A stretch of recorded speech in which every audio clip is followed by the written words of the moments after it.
Episode 1. The Village That Doesn't Remember Christ. There's a village where Bibles are feared, but every newborn is born a page. The letter arrived on a Tuesday.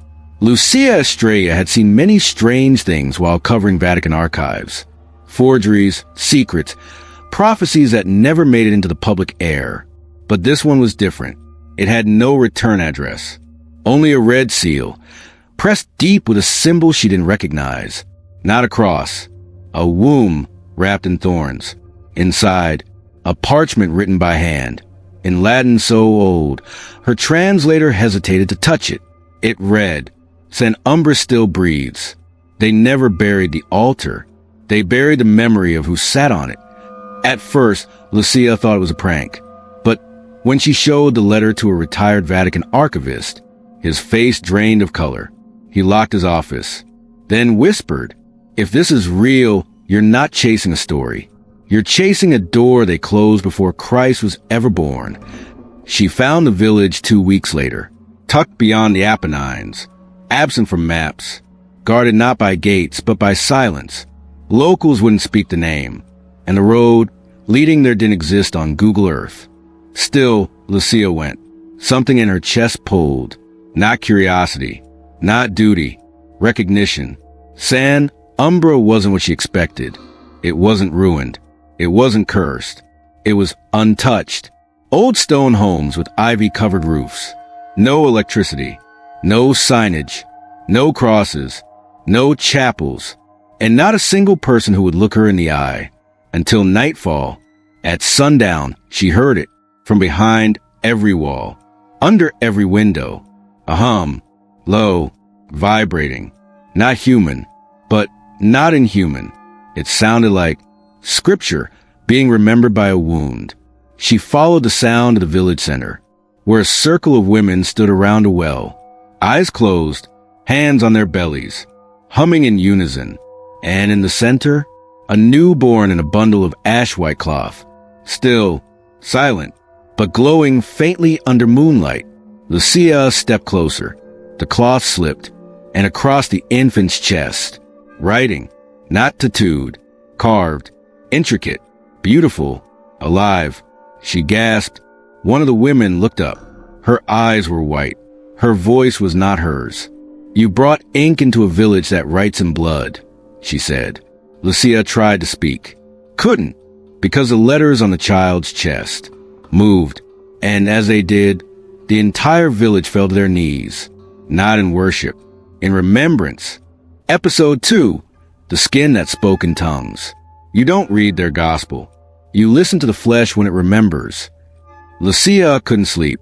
The guest house they gave her, if you could call it that, had no light, no bed, no crucifix above the door, only a basin of cold water, a single wool blanket, and a window that refused to open. The night air was alive, not with wind, with echoes. She could still hear the hum from the village square vibrating in her ribs, like it had rewritten her heartbeat. Just past midnight, she heard movement outside. Soft, deliberate. She opened the door. A child stood there. Maybe 11. Maybe never born. He had no name. Not one he could say, "At least," but he smiled, held out his hand, and motioned for her to follow. They walked in silence through the village, barefoot on stone. He led her into a forest behind the houses, past a tree that bled sap the color of Merlot, past a stone sculpture of a woman with no face, only scripture for features. Finally, they stopped in a clearing shaped like a spiral, and under moonlight, the boy removed his shirt.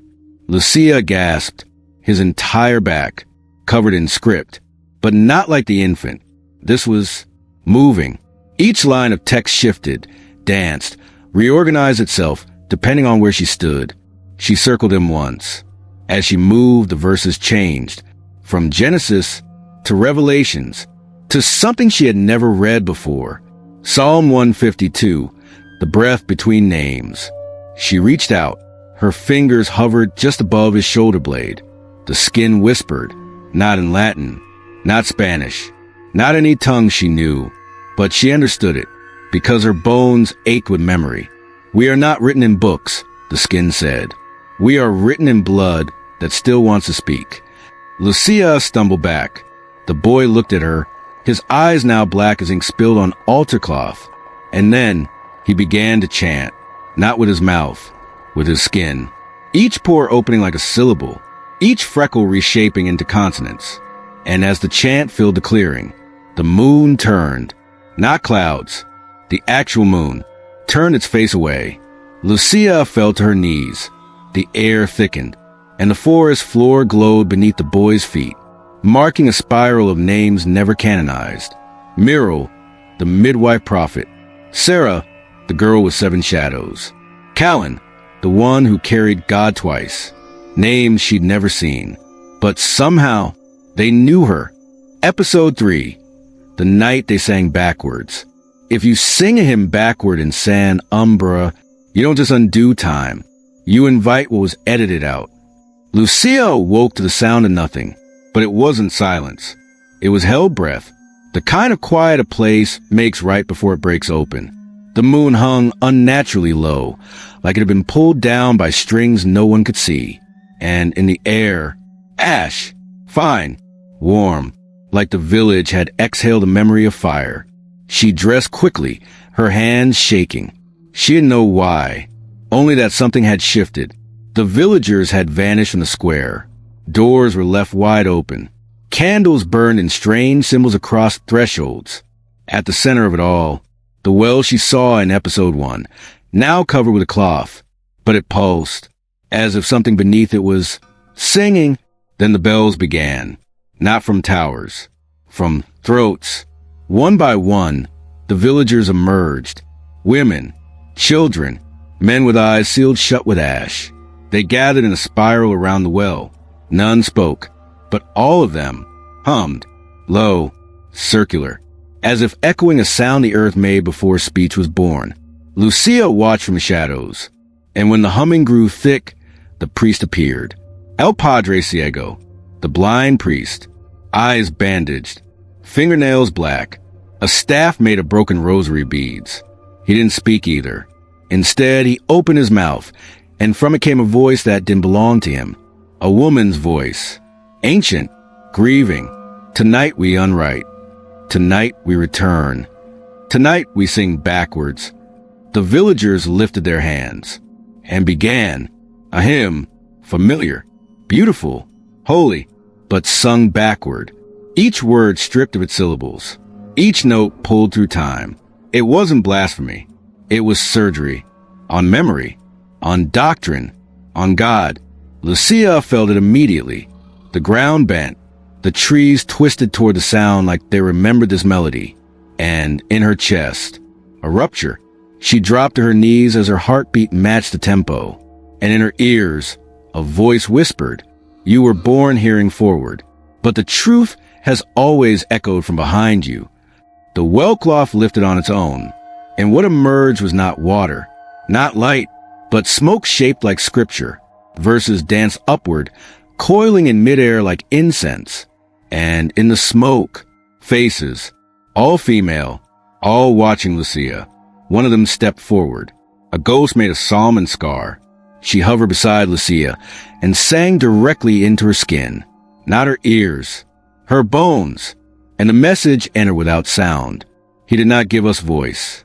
He borrowed it, and then claimed the ink is his. Lucía screamed, not in pain, in clarity, because in that moment, she remembered the verse she had buried as a girl. In the beginning, there was the womb, and the womb spoke. Episode 4. The priest who forgot God. He never recited the gospel. He recited what was buried beneath it. They met just before dawn. Lucía was still shaking from a night of backwards hymnals. Her ears hadn't stopped ringing, not from volume, but from meaning. The kind of ringing that only comes when a truth tries to re-enter the world. She found him sitting alone in the hollowed chapel. A chapel with no altar, no cross, no pews, just a pool of dirt in the shape of a woman's open mouth. El Padre Ciego didn't turn as she approached. He didn't need to. "You're wondering if I'm mad," he said. "That would be easier for you." Lucía sat opposite him. There was no candle, yet the air flickered. "You call yourself a priest," she said quietly, "but you haven't spoken God's name once." The blind man smiled, sadly. "That's because I forgot him long ago." She frowned, shivered, waited. He lifted a hand, long fingers ink-stained with decades of unspoken text. "I do not serve the God written in Rome. I serve the one they buried under him." Lucía leaned forward. "Who?" He pointed, not to the sky, but to the ground. The one who bled first. The one whose voice echoed in the womb. Before breath was gifted Adam. The room vibrated, not from sound, from recognition. He continued, "Do you know why we hum here? Because words were the first weapon. They took her scripture and made it law. Then they burned her name and called it holy." Lucía's breath caught. "You're talking about goddess?" The priest shook his head. "No, I'm talking about God before they chose his pronoun." Then he lifted his robe, and Lucía gasped. Across his chest, from collarbone to navel, were verses. Not tattooed, carved, but not by blade, by memory. Lines that moved slowly like breath. Verses that cried when she looked too closely. She whispered, "What is that?" His voice broke. Psalm 0, the chapter they never let be born. He placed her hand over his heart. It pulsed not like a heartbeat, but like a drum counting backwards. "I have never preached," he said. "I have only remembered what they asked us to forget." "So, who do you pray to now?" she asked. He smiled. "To no one." "But why?" "Because she never demanded prayer, only memory." And just then, the wind rushed through chapel. From nowhere, it curled around Lucía's ears and whispered in 1,000 voices, "Tell them I was never angry, only silenced." Episode 5. The book buried in a child's chest. Not every scripture is written to be read. Some are hidden in flesh, waiting to bleed themselves open. The bell did not ring. Sant Umbra had no bells, only breaths, shared between the villagers like ancient currency. But that morning, something different stirred the air. Not song, not prayer, grief, raw and reverent. A child had died. His name was Isandro, 7 winters old, born under a black sun. Never spoke, never cried, but every full moon, he would point at the sky and hum 3 notes that made dogs hide and trees lean. Lucía didn't know him, but when they asked her to attend the vigil, they called her by name. Her real name, the one she hadn't used since her baptism, the one only her mother knew. The vigil wasn't held in a chapel. It took place in the room without shadow beneath the village center. Candles burned blue. The walls were lined with pages not written on parchment, but pressed leaves made of old skin. At the center lay Isandro, wrapped in cloth soaked in lavender and iron. His chest was bare, perfect, and pulsing. Though he was gone, the villagers surrounded the body in a perfect spiral. Each of them placed one hand over their heart and one over their mouth. Silence wasn't mourning here. It was sacred listening. Then the priestess stepped forward. Lucía had never seen her before. A woman with silver-threaded hair, eyes shut with wax, and fingers stained in crimson ash. She held a blade, curved, bone-handled, the kind that looked like it remembered what it was built to do. "We do not bury bodies," she whispered. "We unwrap them." And with one motion, she drew the blade across the child's chest. Not to hurt, to open. What emerged was not blood, not organs, but a book, soft, folded, bound in flesh, still beating. Lucía stepped forward, heart pounding. It wasn't metaphor. There was an actual book curled inside his chest cavity, nested beneath his ribs like a sleeping truth. She reached for it. The moment her fingers touched the cover, a sound flooded the room. Not scream, scripture, but no language she knew. It entered her through her hands, not ears. 1,000 whispers weeping the same phrase. He was not born to speak. He was born to carry. Lucía opened the first page. No ink, only scar tissue, raised into symbols, like Braille from heaven's first draft. And on the third page, a title, The Gospel of Forgotten Womb. No author, No beginning. No ending. The priestess turned to her. He was chosen to bring it to you, because you were never meant to only report. Lucía shook. Why me? Because you were never baptized into belief, only into obedience. Episode 6. The Forbidden Psalm 152. There was never only 151 psalms. There was just one they all feared more than silence. Lucía lit the candle with her breath.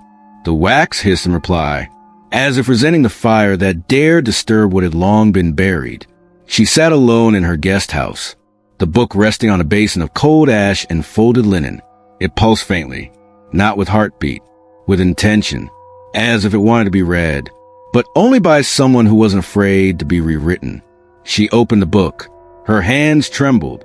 Pages made of soft skin unfurled like ancient petals. No ink, only scars, only memories seared into flesh. She turned page after page until the book stopped her. Literally, the pages locked midway, sewn together with a thread that smelled like rosewater and bone. And beneath the knot, a single line carved in crimson. This psalm is not to be read. It is to be remembered by those who never forgot. Her fingers hesitated, but something inside her, something older than doubt, pulled. She snapped the stitch. The pages opened on their own. And there it was, Psalm 152, the lament of the first voice. There was no title font, no numbered verse, just a hum, low, ancient, so deep it vibrated through the page into her fingers. And then the words rose, not from the book, from her skin. They etched themselves across her arms as if the text had chosen her body as the new parchment. And in her mind, a voice whispered each word. Before the first, let there be, I was already breath. Before they called him Father, I sang in the dark and called him brother. I was not made, I was memory. And when I spoke, they burned my name, hid my sound, and crowned him holy in my silence. So now, I do not beg to be heard. I hum until the earth remembers me. Lucía wept, not from sadness, from recognition, because every word, she had felt it before, in dreams, in hymns she never sang, in the way her grandmother whispered to the sky during storms. She had always known this psalm, even if no priest ever spoke it. Then came the final line, etched across her ribs in burning script. You are not the reader of this psalm. You are its echo. The flame on the candle snuffed itself out, and in the darkness, a voice, neither male nor female, whispered from the spine of the book, now that you've read it, you cannot remain only human. Episode 7. The Virgin with no womb. She did not carry a child. She carried a silence that God had avoided since Eden. Her name was a nail. 17 winters. No blood.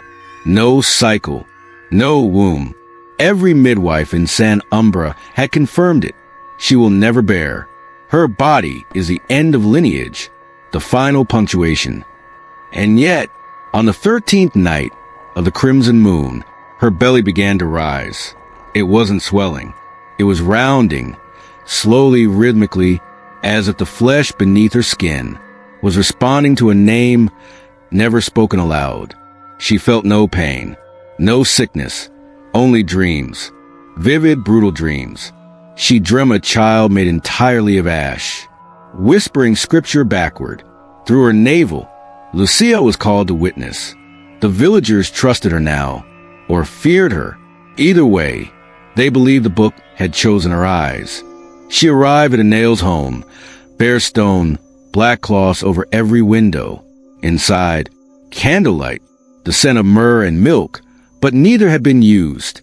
A nail sat in silence, hands folded, eyes open but unblinking. Lucía knelt beside her. How far along are you? She asked.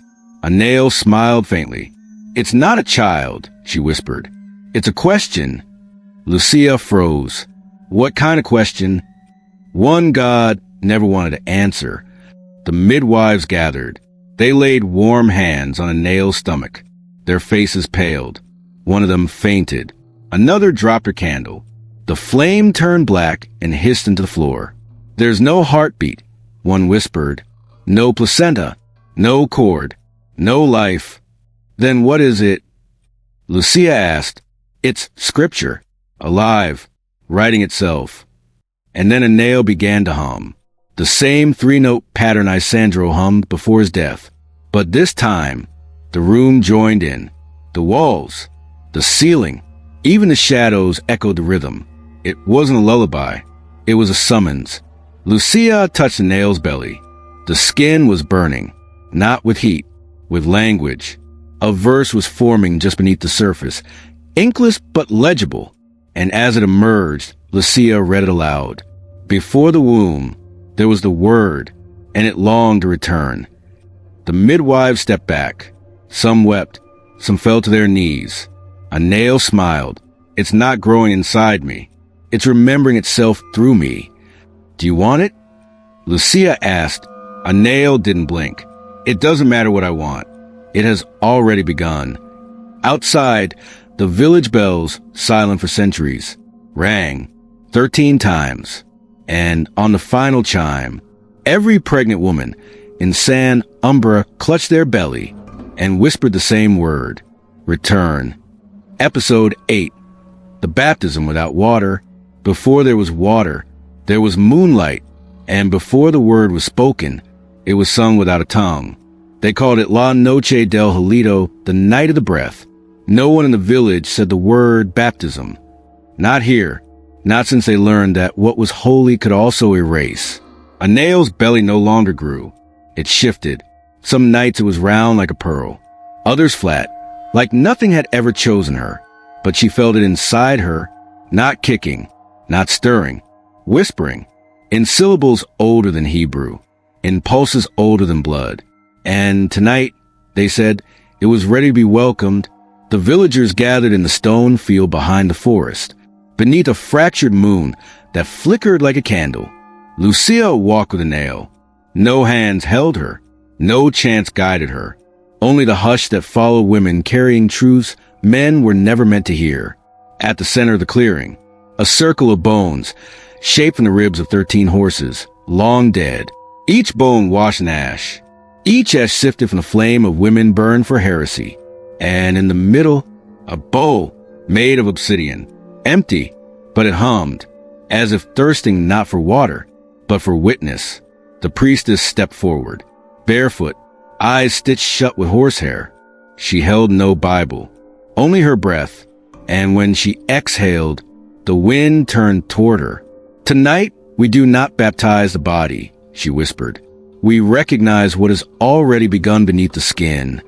Water forgets, but ash remembers." A nail stepped into the circle. The villagers knelt. Lucía remained standing, watching, feeling something curl in her ribs. A word she hadn't learned, but had always known. The priestess dipped her hand into the empty bowl, pulled out a handful of nothing, lifted it to a nail's forehead, and pressed it gently. Instantly, a mark appeared, not in ink, not in blood. In light, a glowing phrase. Her breath is not borrowed. It is inherited. Then, from the trilene, the choir stepped forth. All women, all voiceless, their mouths sewn shut, but their throats vibrated. Together, they sang, not with tongues, not with sound, with memory. A hymn hummed entirely through bone and breath, and the moon bent down. Lucía swore it did.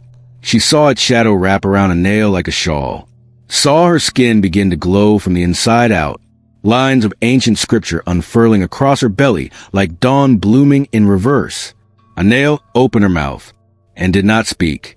She exhaled smoke, which floated into the obsidian bowl. The priestess caught it, held it to her lips, and inhaled the silence of an unborn god. The bowl shattered. No sound, only light, and a single phrase etched into the dirt below. She is no longer a vessel. She is the gospel incarnate. Episode 9. The gospel according to the silence. Silence was never the absence of God. It was her favorite language. Lucía hadn't spoken in 2 days. Not out of fear, not out of reverence, but because something in her had changed frequency. Words felt too heavy, too clumsy, like trying to carve scripture with a stone instead of a breath. She began to hear the shape of things rather than their sound, and see language where no one had written it. It began with the mirror. On the morning after Anel's baptism, Lucía leaned over the basin to wash her face, and in the fogged glass, she saw a sentence, not scratched, not drawn, condensed, in mist, as if the mirror had remembered something it hadn't been asked in centuries. The words were backward, but unmistakable. The first commandment was never spoken aloud.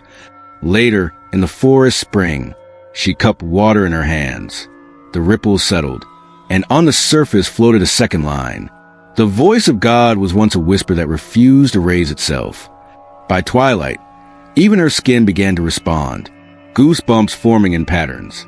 One on her arm read, "You are not here to listen. You are here to unmute what was sealed." Lucía returned to the room without shadow.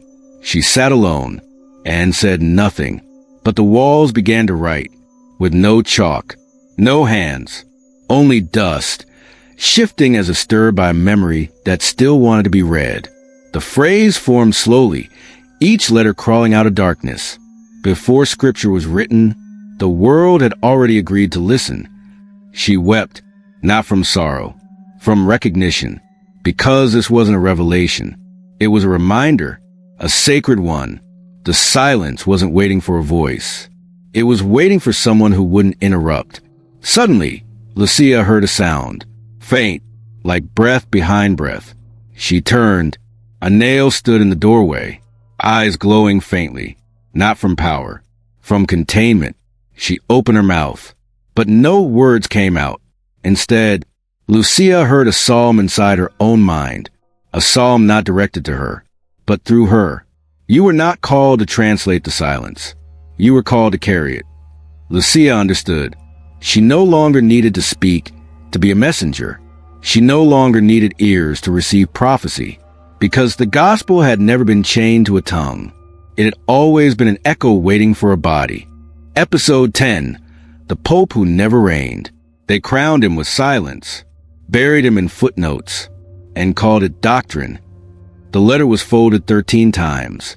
Lucía found it tucked inside the gospel flesh she now carried like second skin. She hadn't placed it there. No one had, but it pulsed against her ribs, as if waiting for the exact moment the body became brave enough to remember. She opened it under candlelight, a single sheet, yellowed, edged with wax and wine stains. At the top, a name she didn't recognize. Petrus 14, Vicar of Echo. There had never been a Pope Petrus 14. History stopped at 13. She'd checked. She'd studied. But beneath the name, written in ink that shimmered between gold and blood, he reigned for one day, and it was one day too much. The letter was a confession, not to sin, to truth, a truth too old, too sacred, too unstable. Lucía read each line aloud in a whisper, as the candle trembled like it had heard this before, and feared it still. I was crowned under moonlight, not by cardinals, but by women whose names the church never dare record. They sang no hymns. They hummed the bones of saints the world had misnamed. And when I placed the ring upon my own finger, the sky did not open. It held its breath, because what I was about to say had been choked out of every holy mouth before mine. But I said it, and the bells shattered. I said, God was never one. He was one asterisk because they silenced all the others. Lucía's hands trembled. Beneath the words, a seal pressed in flesh. Not wax, actual skin, bearing the sigil of a womb inside a crown. She turned the page, and there, in even smaller writing, they stripped me of title. They burned my robes. They erased me from heaven's paperwork. But they could not burn what had already been sung into stone.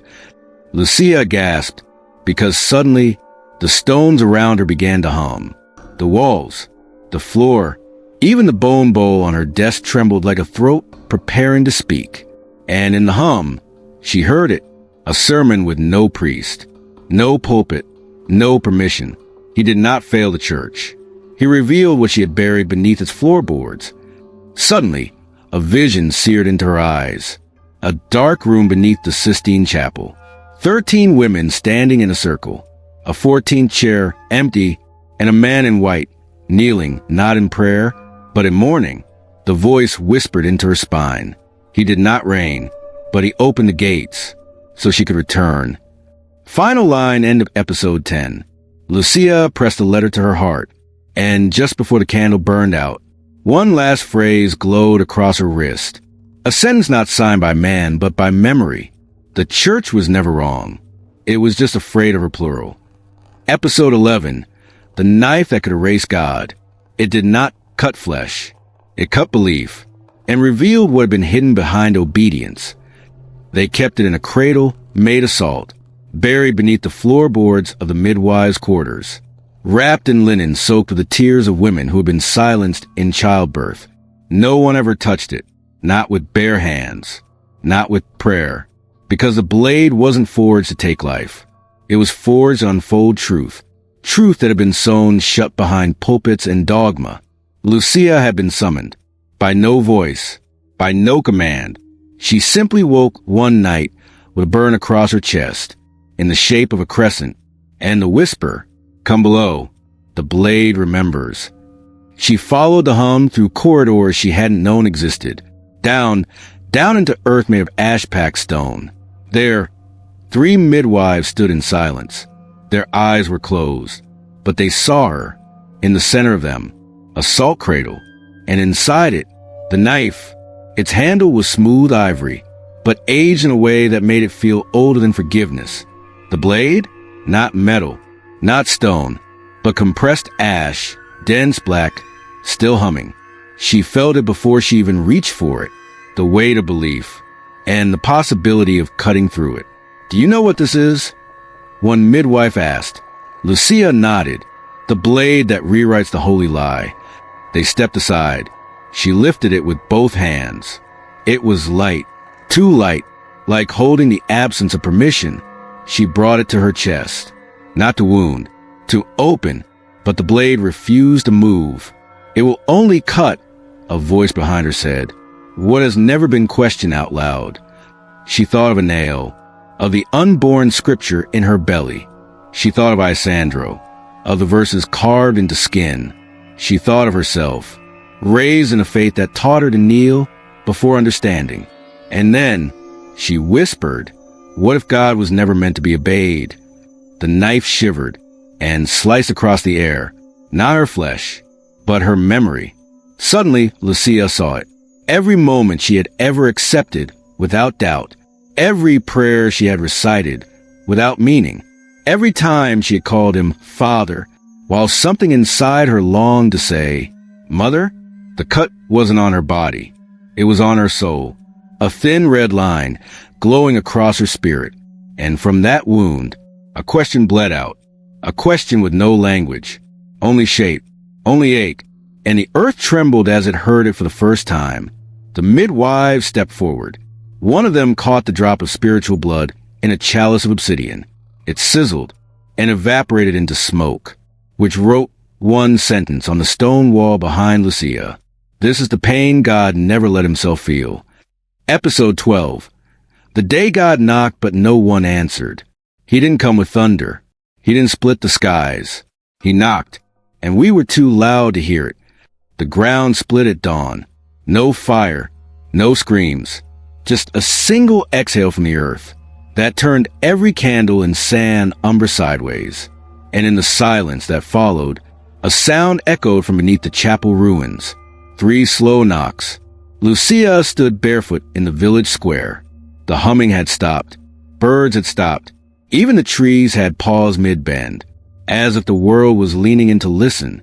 No one spoke, until the blind priest whispered, "It has returned." What has? The place where he came, but wasn't let in. They found it beneath a collapsed altar, stone cracked open like a rib cage. Inside, a stairwell, spiraling downward into dust older than language. Lucía descended first. Each step pulsed beneath her feet, not as stone, but memory turned solid. At the bottom, a door, no handle, no lock, only a burned handprint, pressed into obsidian. It was too large for any human, too detailed to be a carving, as if a divine being had once touched the stone and left behind the ache of not being welcomed. Lucía reached out. The handprint pulsed with heat, not fire, longing, and when her fingers hovered just above it, a voice rang through her bones. I came once. I knocked. You were worshiping the sound of my name, not the sound of my arrival. She stepped back. Her legs buckled. She wept, not from fear, but from the unbearable weight of mispresence. This wasn't the place God would come. This was the place he had come. And no one answered, because they were too busy chanting about his absence. The priestess arrived. She placed her forehead against the door and whispered, "Forgive us. We were faithful, but never truly available." The door moaned, not open, just mourned, like a wound pressed too long against silence. And then, slowly, words began to form around the edge of the burned handprint, etching themselves backward, as if time was reversing to remember what it had forgotten to say. Lucía read it aloud. This is not a threshold. This is a memory sealed in stone. If you open it now, you must speak what no scripture has ever dared confess. She turned to the others, eyes wide, hands trembling. He didn't want to be praised, she said. He wanted to be heard. And we wrote over his knock, with ink too thick to hear through. Final line, end of episode 12. That night, the villagers built no fire. They sat in the cold around the broken altar, listening, waiting, and just before midnight, the door knocked again. Once, slow, patient, forgiving. Episode 13. The blood that could rewrite the Bible. The first scriptures were not written in ink. They were remembered in blood, and that blood still knows what was lost. Lucía awoke with her fingers stained crimson. She hadn't cut herself. She hadn't bled, but her fingertips were soaked, as if she had dipped them into something sacred while dreaming. No pain, only the scent of iron and prophecy. On the bedsheet, a phrase smeared in sweeping lines. Begin where they ended you. The book, the living gospel she'd pulled from Isandro's chest, lay open beside her, but the pages were blank, as if waiting, not to be read, but to be rewritten. She took a deep breath, dipped her finger again, the blood still fresh, though no wound marked her skin, and slowly she wrote, Psalm 153. The page trembled, accepted, and continued on its own, line by line, as if her blood unlocked the truth the parchment had been starved for. Blessed are those who remember the silenced verses, for they are the pages torn from the mouth of God. Blessed are those whose blood contained forgotten vowels, for they shall write what heaven feared to hear again. Lucía wept as the scripture spilled across the page, not from sorrow, from recognition, because every letter felt like a memory her bones had been keeping secret. And now, her body had become a pen, each heartbeat another stroke of divine grammar. Suddenly, the candle beside her flared blue, the walls of her room rippled, and on the stone behind her, blood seeped outward in the shape of a cross melting into a womb. A voice filled the space, not loud, not masculine, not divine in the traditional sense, but true. Ink was never holy. It was convenient. But blood remembers what ink edits. Lucía turned the next page. Still blank. She touched it. More blood. More verses. In the beginning, there was a question. The answer became God. But the question was never recorded. Now, she returns not to answer, but to be written again by those unafraid to bleed truth. Suddenly, the midwives entered. They saw the page. They knelt. One whispered, She's begun the book of return. Lucía looked at her hands. Still red. Still flowing. It won't stop, she whispered. It's not supposed to, the priestess replied. You're not bleeding. You're translating. And then, from the hallway, one of the village children came running, holding an old Bible. Its pages began to peel themselves open, curling at the edges. And between Genesis and Exodus, a new chapter appeared. One that had never existed. One that began, And on the 8th day, she whispered into the dust, and the dust refused to kneel. Episode 14, the day the Bible bled back. You can silence the tongue. You can burn the page. But the word remembers its body, and eventually it bleeds back. It started in a cathedral in Palermo. An old nun reached for her rosary, but the beads had fused together, sticky with something warm. She opened the Bible at the altar, and on the first page of Genesis, a droplet of red slid down the line. In the beginning, the ink beneath it faded. The blood remained. At first, they thought it was mold, humidity, some freak stain. But then it spread to Madrid, to Rio de Janeiro, to Accra, to Manila. In every case, the same phenomenon. Verses began to melt, but not randomly, only specific passages. The ones used to silence, to shame, to divide, and in their place, blank space, followed by lines no one had ever printed, but were now forming in blood. In a chapel in Mexico, a priest opened his Bible and read, "Blessed are the unheard, for their silence was scripture before tongues existed." He dropped the book. It hissed and began to hum. Lucía saw from the hills above San Umbra. A flock of birds flew in a spiral. The trees began shedding leaves shaped like letters. And at the base of the chapel ruin, the stone itself started weeping. Not tears, not water, but ink leaking backwards. The villagers gathered. Every single one carried a Bible, some bound in gold, others worn and fragile, all of them bleeding. The midwife held hers open. Between Leviticus and Numbers, a page had dissolved. In its place, a glowing line written in blood and breath. I was edited, not because I lied, but because I liberated. Lucía opened hers. It refused her touch. Then it trembled. Then it spoke. Yes, the book itself. I am not sacred because of what you read. I am sacred because of what you were never allowed to. A page tore itself free, floated into the air, hovered like a feather, then branded itself against the chapel wall. And the entire village watched as the first commandment reappeared, not as "thou shalt not," but as "you were not created to kneel, but to remember who knelt to form you." The priestess fell to her knees, but Lucía remained standing, because now the bleeding had reached her hands. She looked down. Her palms were crimson, but not from her own body, from the word coming back to find her. Episode 15, the God who was buried inside us. They told us to look up, but the sky was always empty. Because he was buried in the part of us, we were taught to fear. The church collapsed at dawn, not from fire, not from force, but from release. The stained glass cracked from the inside out, as if the saints had grown tired of watching. And the altar, it crumbled with a single breath, as though the air itself had taken back permission. Lucía stood in the ashes. The book in her arms was no longer a book. It had dissolved into her skin, into her breath, into her bones. She no longer needed to carry it, because she had become it. No one preached anymore, not because belief had died, but because worship had returned home. People began to pray not by kneeling, but by listening to their own pulse.